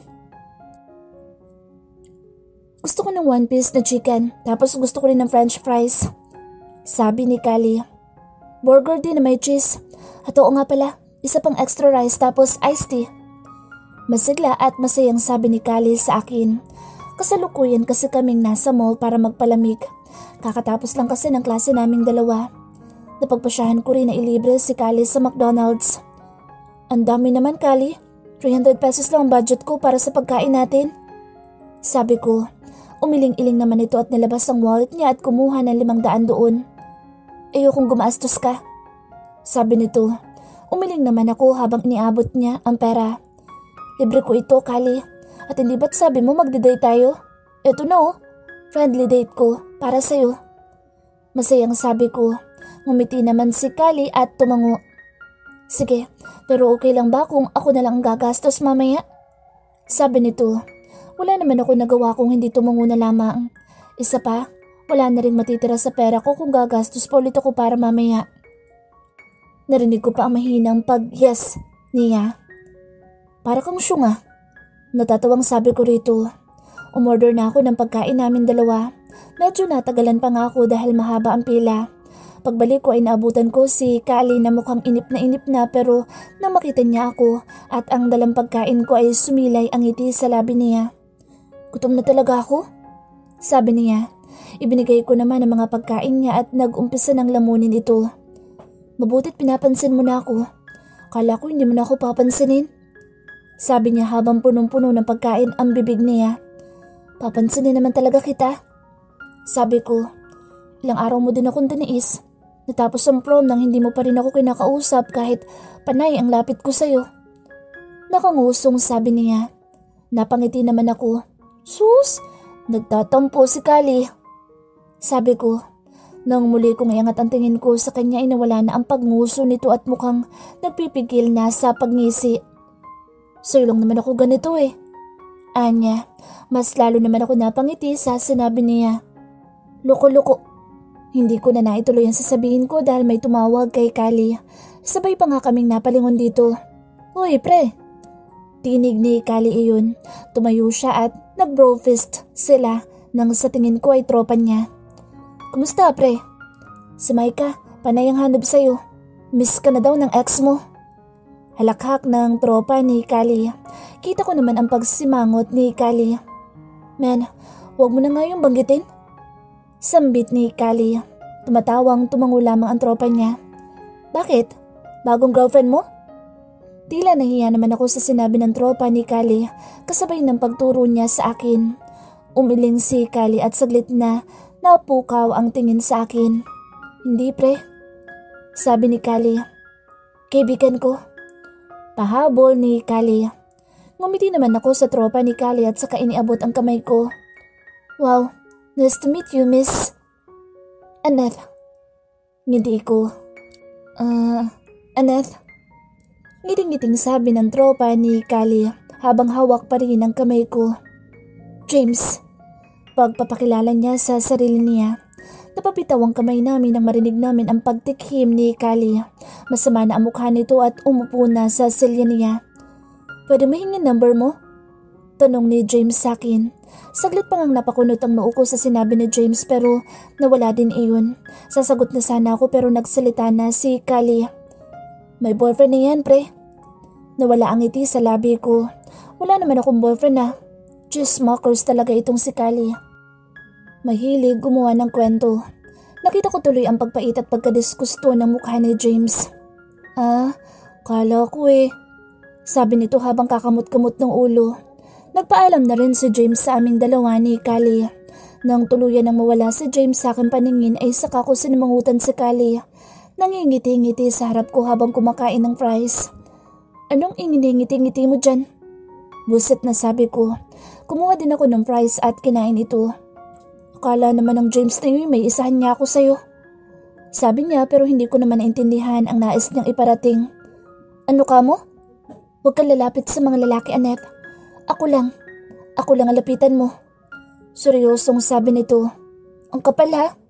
Kaya tuloy hindi ako nagkaka-boyfriend dahil sa'yo. Mas lalong ngumiti si Kali sa harap ko.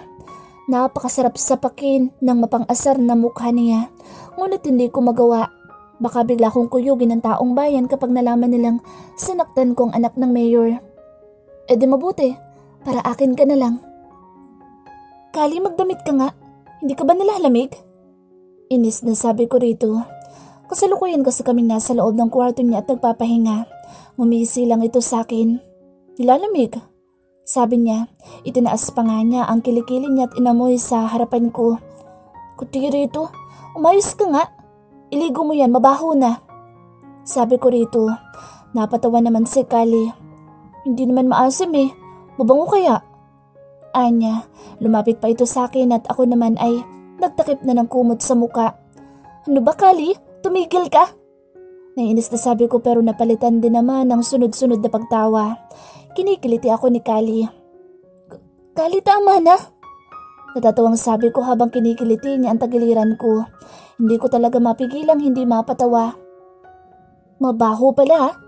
Sabi niya na tila ba nangaasar at tuloy-tuloy ang pangingiliti sa akin. Tawa lang ako ng tawa.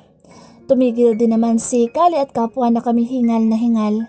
Tumingin ako sa kanya at nagulat ako nang nakatitig pala siya sa akin. Ganda mo pala? Sabi ni Kali. Napairap naman akong bigla. Maganda naman talaga ako, hindi mo lang napapansin. Maliit nga lang ang dibdib mo. Sabay tawa nito. Bigla-bigla ay naihagis ko naman ang una na nasa tabi ko patungo sa kanya.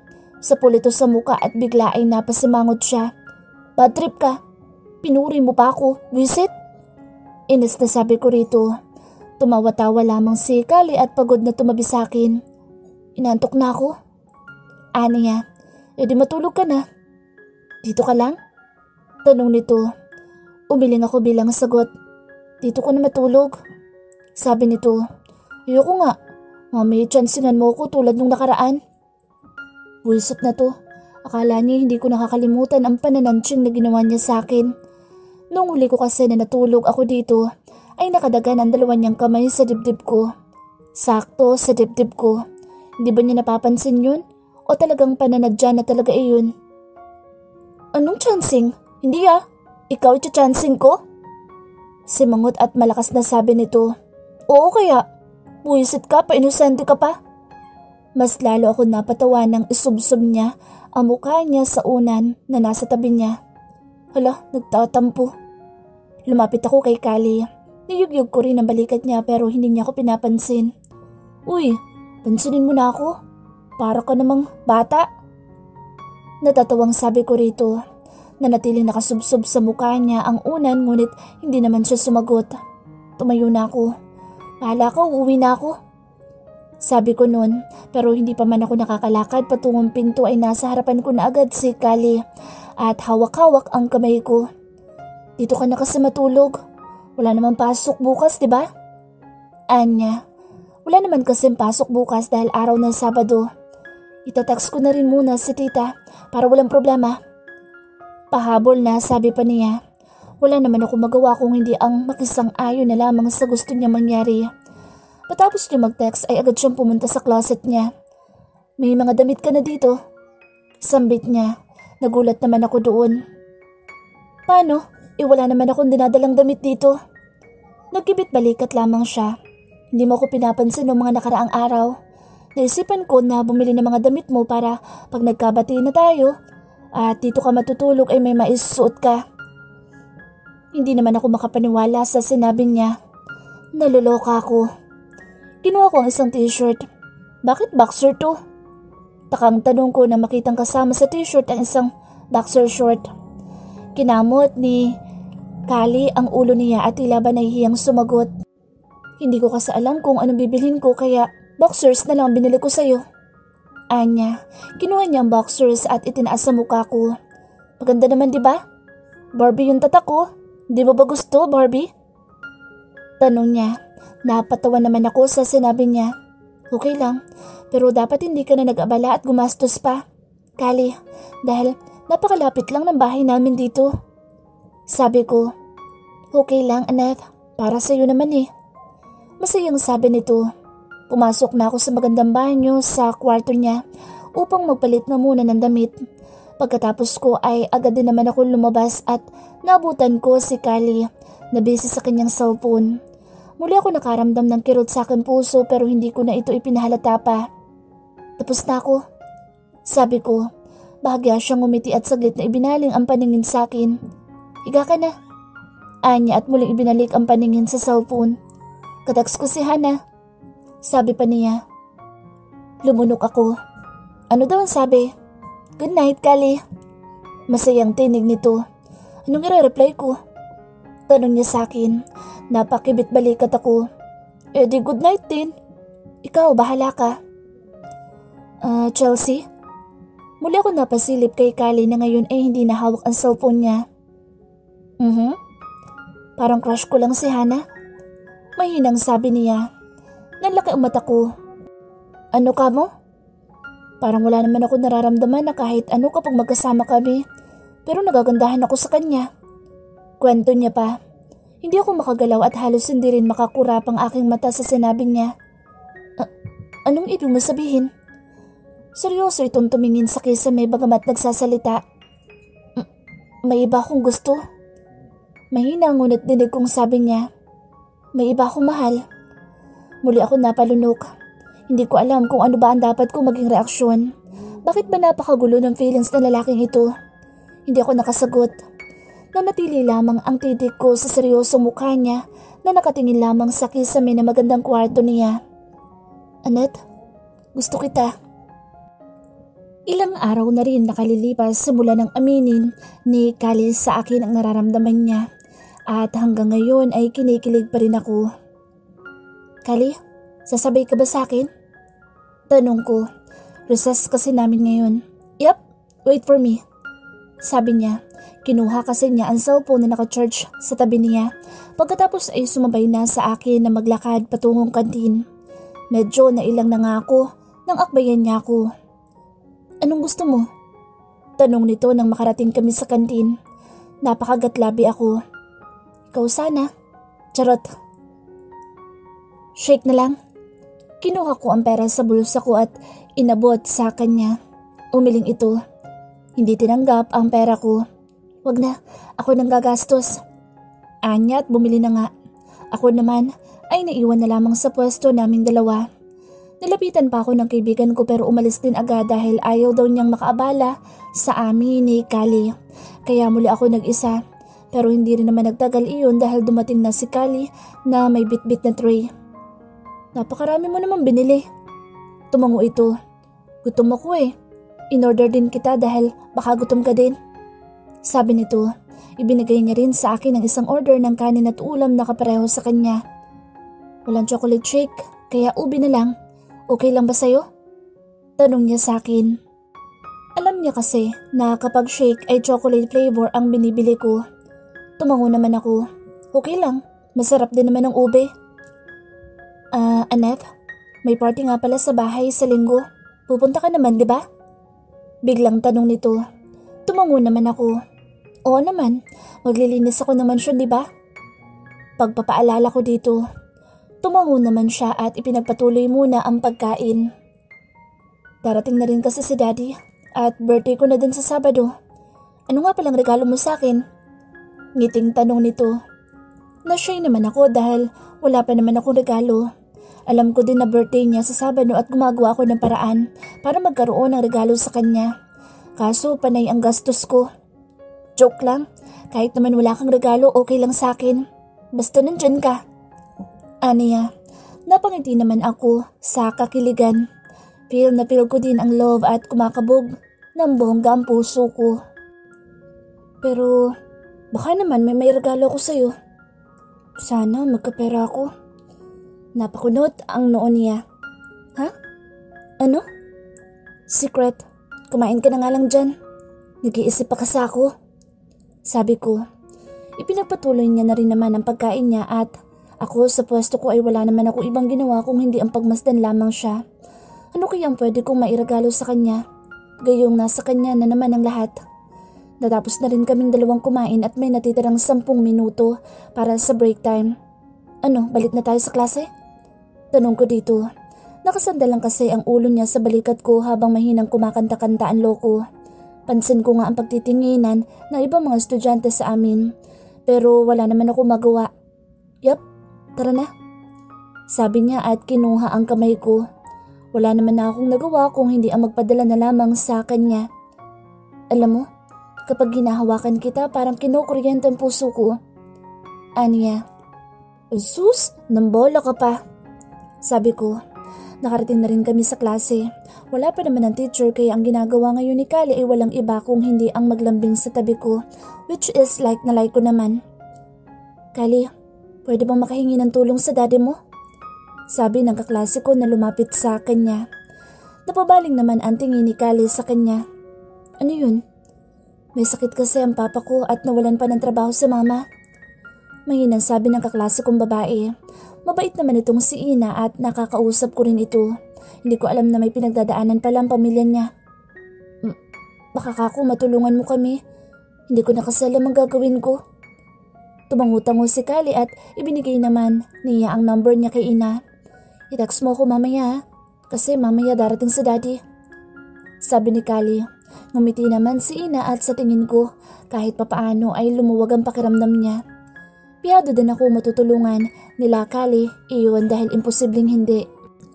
Mayor ang tatay niya at sa tingin ko ay nagagampanan naman ng maayos ng daddy ni Kali ang pagiging mayor.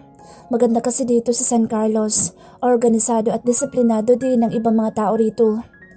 Tatapos ang klase kaya ngayon ay pauwi na kami. "Annette, sabay na tayo ha?" Ani Kali. Tumango naman ako. Dumiretso kami sa sasakyan nila at sumakay na doon. Pansin ko nga ang paulit-ulit na pagtunog ng cellphone ni Kali pero hindi niya ito pinapansin. "Bakit naman hindi mo sinasagot ang tawag?" Tanong ko rito. Umiling ito at tuluyan na niyang inilagay ang iPhone niya sa bag niya. "Wala yun. Kinukulit ako eh." "Sino naman?" Napabuntong hininga ito at saka ako inakbayan. Pansin ko nga ang pagtingin dito ni Manong sa amin. Marahil ay nagtataka siguro sa ikinikilos ni Kala sa akin. "Wala. Ano nga pala yung ireregalo mo?" Pag-iiba naman ang topic nito. Muli ay biglang naalarma ang utak ko. Kailangan ko talagang makabili ng regalo para sa kanya.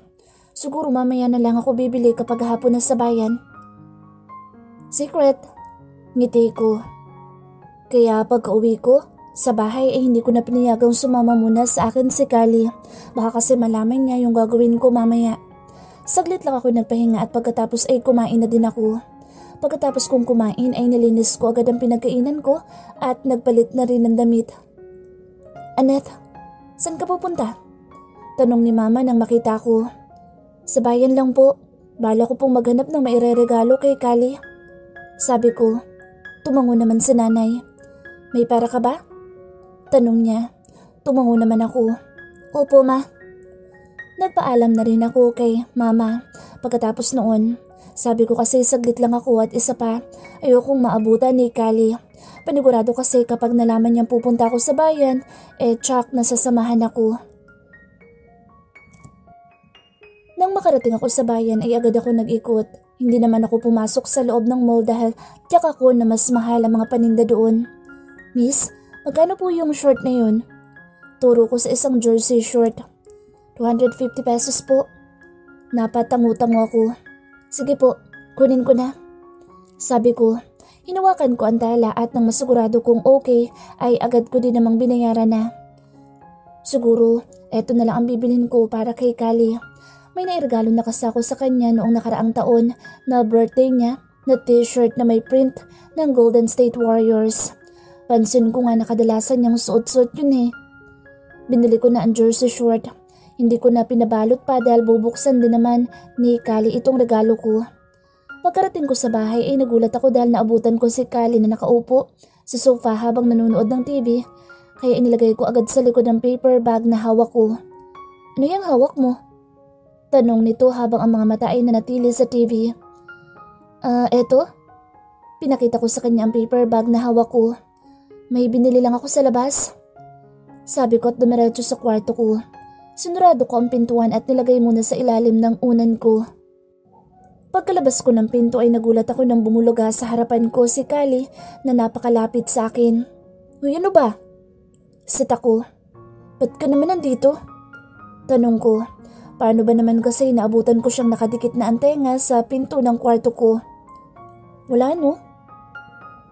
Mabilis na nakalipas ang araw. Wala namang pinagbago sa pakikitungo sa akin ni Kali. Gayon din ako sa kanya. Ang sweet niya lang talaga. Mamaya na rin gaganapin ang party sa mansyon nila, Kali. Kaya busy ako sa kalilinis ng mansyon nila. Hindi ko pa nga nakikita si Kali dahil tulog pa raw sa kwarto niya. Hindi ko naman pwedeng magising dahil baka puyat iyon kagabi. "Annette, dalhan mo muna ng pagkain si Kali sa itaas. Baka gising na yun." Sabi sa akin ni Manang Telma.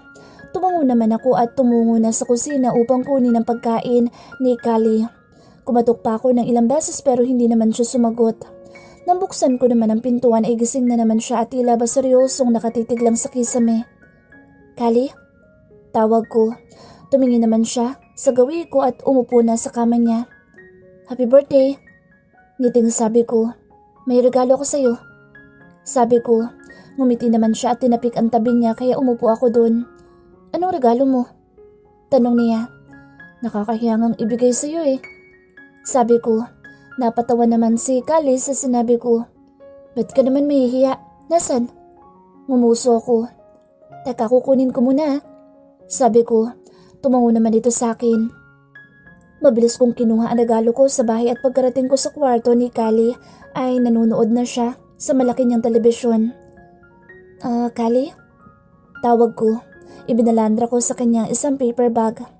Nandito kasi sa loob ang regalo ko sa kanya. Yan yung nakita ko sa'yo ng isang araw ah.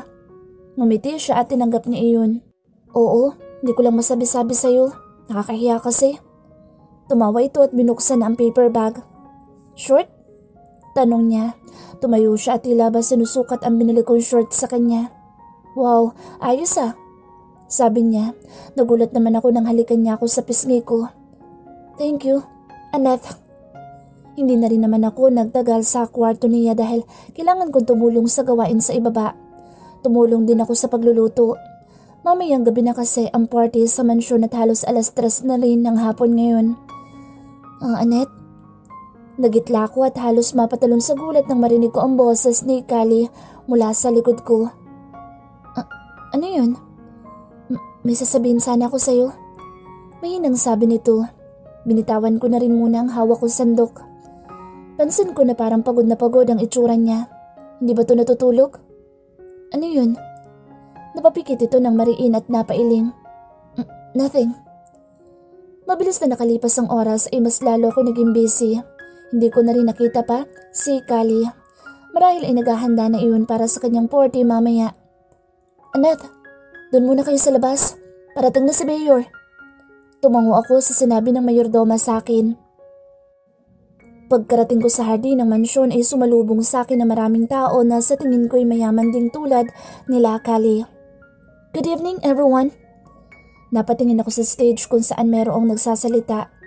Mas lalong naging maingay ang crowd kaya pinili ko na lamang na pumasok pero bago pa ako makapasok sa loob ng mansyon ay nakita ko si Kali na may akbay-akbay na babae. At kung hindi nga ako nagkakamali ay si Hana iyon. Daddy! Tawag ni Kali sa daddy niya. Lumapit si Kali sa daddy niya. Dad, girlfriend ko. Nanlaki ang mata ko matapos kong marinig ang sinabi ni Kali sa daddy niya. Agad na nagunahan na lumabas sa mga luha ko. Pero pinili ko na lamang napigilan. Miss, dahan-dahan naman. Sita sa akin ng isang guest na babae. Humingi na lamang ako ng pasensya at umuwi na lamang sa bahay. Annette, kanina ka pa hinihintay ni Kali. Hindi ka man lang lumalabas ng kwarto mo. Bungad sa akin ni Mama pagkalabas ko pa lamang sa kwarto ko. May isang buwan na rin na nakalipas simula nung party. Isang buwan na rin na nakalipas pero hindi na kami nagkakausap ni Kali. Mas pinili kong umiwas na lang dahil nasasaktan ako tuwing naaalala ko ang pangyayari noong birthday niya. Sobrang nasaktan ako nun. Akala ko gusto niya ako. Yun pala'y bola lang. Akala ko gusto niya ako. Yun pala, as friend lang. Araw-araw kang iniintay ni Kali. Hindi mo naman nilalabas. Noong isang araw nga dyan ko na siya pinatulog sa sala dahil ayaw niyong umuwi. Kasalukuyan akong kumakain ngayon ng almusal ko. Kumain na po kayo? Tanong ko kay Mama. Tumango naman si Mama. Oo, sabay kami ni Kali. Nandito siya kanina, hinihintay ka. Sabi ni Mama. Hindi niyo pa ba napag-uusapan ng problema niyo? Tanong pa ni Mama. Umiling naman ako. Alam na kasi ni Mama ang kinakaharap ko. Naabutan niya kasi ako noon na umiiyak at tinanong niya ako kung anong nangyari kaya ikinuwento ko na ang lahat. Hindi na po, Ma. Napailing-iling si Mama. Naawa lang ako kay Kali.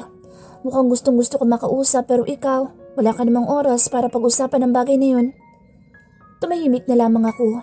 Ayoko na sumama pa ang loob ko ulit dahil lang dito. Tao po? Narinig ko ang tawag sa labas. Alam kong si Kali iyon kaya tumayo na ako at muling pumasok sa kwarto ko. Narinig ko ang boses ni Kali at ni Mama na nag-uusap sa labas. Manipis lang kasi ang mga dingding sa kwarto ko kaya mapapakinggan ko talaga. Si Annette po. Nasa kwarto, Kali eh. Sige po, babalik na lang po ako. Sabi ni Kali. Hindi ko na narinig pang sumagot si Mama kay Kali. Nagpalipas pa ako ng ilang minuto sa kwarto at lumabas na rin sa kwarto ko. Hindi na rin kami nagkikita ni Kali sa school. Bakasyon na kasi pagkatapos ng birthday niya. Mama? Annette, naawa na ako kay Kali. Umiling ako. Bakit naman po? Siya lang ito nagpupumilit. Pagkatapos kong mananghalian ay napagdesisyonan ko na pumunta na lamang sa mall upang magpalamig. Nagpaalam din ako kay Mama. Pagkarating ko sa mall ay agad ako naghanap ng makakainan. Kunti lang kasi ang kinain ko kaninang tanghali dahil bala ko talagang kumain dito sa mall. Nakatsampo ako ng mumurahing restaurant kaya pumasok na ako sa loob. Pagkaupo ko ay kumuha agad ako ng menu pero nanlaki ang mata ko nang umupo din sa harap ko si Kali. Hi. Nakangiti siya pero hindi masaya ang kanyang mga mata. Pansin ko na mas lumalalim ang kanyang mga mata at kulang na kulang siya sa tulog. Tumayo ako at inilapag ang menu na hawak ko. Nawala ang ngiti sa labi ni Kali nang makita niya iyon. Sa iba na lang siguro ko kakain. Annette, tawag ni Kali sa tabi ko. Nahabol niya pala ako. Hindi ko siya pinansin at nagpatuloy na agad ako sa paglalakad. Annette, pansinin mo naman ako. Sabi ni Kali nang makalabas na kami ng mall. Kinuha niya ang kamay ko at pinaharap na ako sa kanya. Nagulat ako nang umiiyak na pala si Kali. Hindi ko namamalayan. Pansinin mo na ako. Naiinis ako kaya binawi ko ang kamay ko. Kapal mo. Matapos mo akong lokohin, iiyak ka sa harap ko. Umiling-iling ito sa sinabi ko. Nagsimula na akong maglakad paalis. Gusto ko na lamang na magpahinga sa bahay. Annette, mahal kita! Sigaw niya. Wala namang napukaw ng pansin sa amin dahil wala namang tao sa labas. Sa may gilid ng mall. Pagka kong napatawa at saka siya hinarap. Kung mahal mo ko, bakit mo ako niloko? Hindi siya nakasagot. Nanatili siyang tahimik at luhaan. See? Hindi mo masagot. Muli ako naglakad. Kahit na naiiyak ay pinilit ko na lamang na hindi. Hindi ko na rin naramdaman ang presensya ni Kali sa likod ko. Malamang ay sumuko na kakasunod sa akin. Pauwi na ako sa bahay nang makasalubong ko si Hana. Annette, kumusta? Bati sa akin ni Hana. Mabuti, sabi ko. Gusto ko na talagang umuwi dahil marami akong nakakasalubong which is ayoko. Kumusta kayo ni Kali? Napatigil ako nang tanungin niya ang bagay na iyon. Sabi sa akin ni Kali, liligawan ka niya pero balita ko, hindi mo daw pinapansin. Nanlalaki ang mata kong ibinaling ang tingin sa kanya. Tila ba ako nabibingi at tila nauutal sa kung anong sasabihin ko. Akala ko kayo. Nanginginig kong tanong. Umiling ito at saka natawa. Hindi no. Naging kami pero hours lang yata. Nung sinagot ko kasi siya, mahal ka na pala niya. Aniya. Anong ibig mo sabihin? Colombia zoned ako. Natatawa siya. Galit ka pa ba kay Kali? Kung ako sa'yo, wag na. Halakak niya. Lutang ako habang naglalakad pa uwi kaya nang makauwi ako sa bahay ay hindi ko napansin ang presensya ni Kali na mukhang kanina pa pala ako iniintay. Okay ka lang? Tanong nito, bagamat pansin ko ang sakit sa kanyang mga mata. Ngumiti ako. Bakit hindi mo sinabi? Naluluha akong tanong sa kanya. Umiling ito bago ako mariing niyakap. Hindi mo ako kinakausap. Loko-loko ka. Umabot pa na 1 buwan nang hindi natin papapansinan. Last na yun. Gagawin ko ang lahat para hindi ka na magalit sa akin. Napairap ako. Sige nga. Paano? Liligawan kita. Pakakasalan kita. Anya, kinuha niya ang kamay ko at saka hinalikan iyon. Aanakan kita. Hindi mawala ang ngiti sa labi ko habang nagmamaneho ng kotse.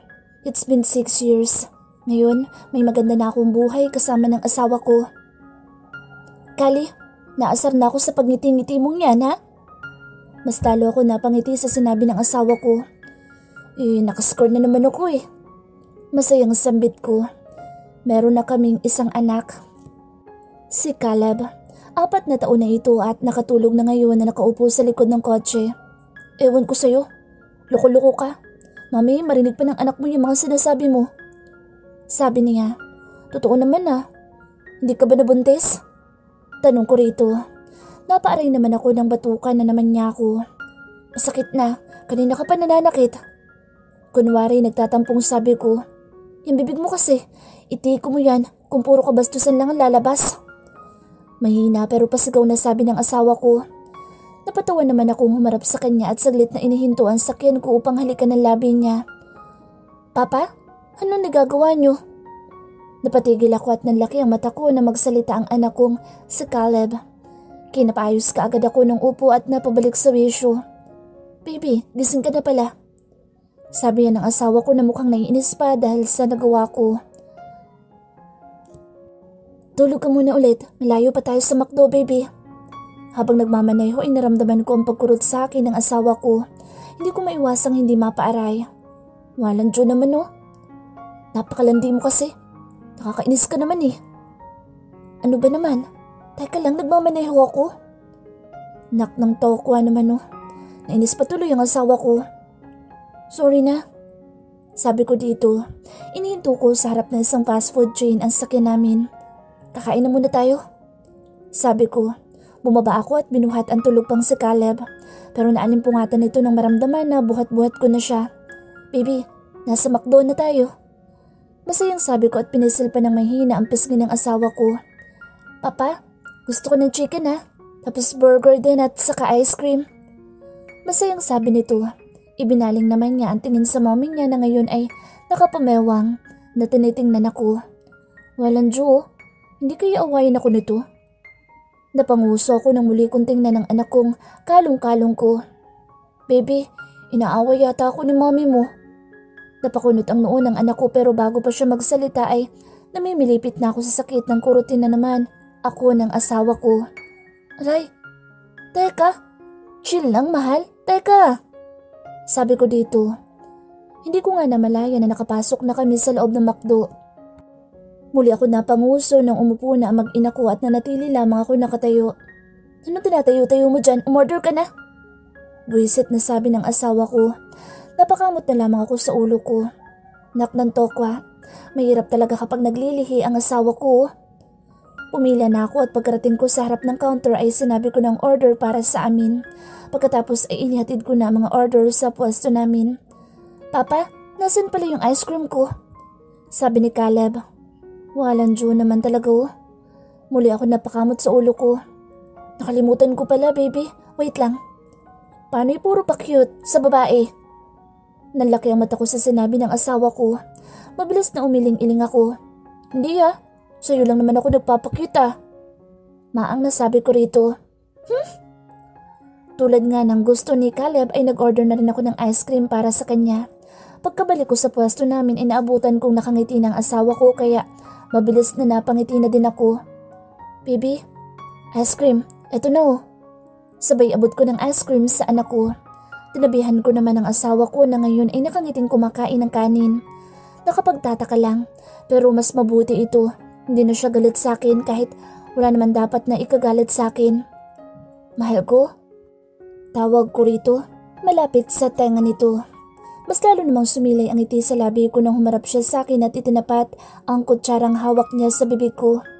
Kain ka na mahal ko. Ngingiti-ngiting sabi nito. Tuluyan na talagang sumilay ang ngiti sa labi ko at mabilis na nagnakaw ng halik sa asawa ko. Hindi ko mapigilan eh. Papa, bakit pala kayo nagkikis ulit? Napakagat ako sa labi ko at napapikit ng mariinang makita na naman pala kami ng anak ko. Napakamot ako sa ulo ko. Baby, hindi. Ngumiti ako. Wala yun baby. Kukwento ko na lang sa'yo paglaki mo. Ngiti ko. Mabuti nga at hindi na naman ako inaway ng asawa ko kaya pag uwi namin sa bahay ay napakasaya ko. Kasalukuyan kami nasa kwarto ni Annette ngayon at kanina pa talaga ako nagpipigil. Annette, sabi ni Doc pwede naman kahit buntis hindi ba? Tanong ko rito habang kakamot-kamot sa ulo ko. Walang iya. Napairap ito. At muling sumilay ang ngiti sa kanyang labi. Game ako dyan, mahal. Mas lalo ako napangiti. Yes! Pasigaw na bulong ko. Let's get it on, baby. Ngumiti ito at mabilis na inangkin ang labi ko. Ganito kasi ang gusto ko sa asawa ko kapag buntis. Wild. Mahal na mahal kita, Annette. Sabi ko rito. Ngumiti ito sa akin dahilan para mas lalo ko mahirapang magpigil. Ang hot ng asawa ko. Mahal na mahal din kita, Kali. Sabi niya at pagkatapos ay agad ko siyang sinunggaban ng halik. Finally, mukhang mawawala na ang pagkatigang ko sa araw na ito. Mama, ano pala ulit ginagawa niyo? Napatigil ako sa paghalik ko sa leeg ng asawa ko. Hindi na ba ako pwedeng makascore? Ay. Pero okay lang. Sa wakas ay magkaisang dibdib na kami ng babaeng pinakamamahal at pinapangarap ko. Labis na saya ang nararamdaman ko ng mga oras na ito at naniniwala kong ito na ang happy ending na pinakahihintay ko. Kasama ng babaeng nagmamay-ari ng puso ko at mahal na mahal din ako. Kasama ng anak namin at ng mga magiging anak pa namin. Hindi na ako makapaghintay na maranasan ang lahat ng maaari namin pagdaanan bilang mag-asawa at naniniwala ako na walang kahit na anong pagsubok ang hindi namin makakayanang lampasan. Basta magkasama naming haharapin ang mga pagsubok na iyon, lalo na at mahal namin ang isa't isa.